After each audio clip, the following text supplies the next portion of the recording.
Hello everyone, কেমন আছো সবাই? তো চলে আসলাম আর একটা মিনি ব্লগ তোমাদের সঙ্গে শেয়ার করতে। দিনটা ছিল গতকালের, মানে সরস্বতী পুজোর দিন সকালবেলা আমরা বাড়ির পুজো সেরে আমাদের গানের যিনি গুরু ওনার বাড়িতে সরস্বতী পুজো হয় সেই উদ্দেশ্যে রওনা দিলাম। প্রথমে চলে আসলাম খড়দা স্টেশনে, ওখান থেকে ট্রেন ধরে সোজা দমদম।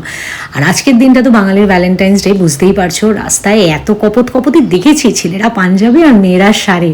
ওফ, খুব সুন্দর লাগছিল সবাইকে। যদিও আমি কালকে শাড়ি পরিনি, আমি সালওয়ারই পরেছিলাম। তো ওখান থেকে অটো ধরে দমদমে আমরা চলে গেলাম স্যারের বাড়ি। আর স্যারের বাড়ির যে মূর্তিটা, এই যে দেখতে পাচ্ছ তোমরা, এত সুন্দর মূর্তি, কি বলবো। তো ওখানে আমরা সকাল থেকে একদম সন্ধে অবধি ছিলাম। হ্যাঁ, আমরা যতক্ষণে গেছিলাম ওখানে অনেক স্টুডেন্ট চলে গেছিলো অলরেডি, তো অনেকের সঙ্গেই আমাদের দেখা হয়নি।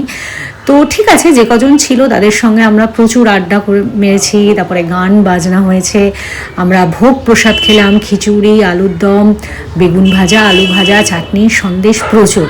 তো খাওয়ার পরে একটু চললো ফটো সেশন। তারপরে আমরা গেলাম স্যারের বাড়ির ছাদে, ওখানে গান বাজনা হলো, অনেক আড্ডা হলো। দেখতেই পাচ্ছ, সে বসে একদম জমিয়ে আড্ডা বসেছে।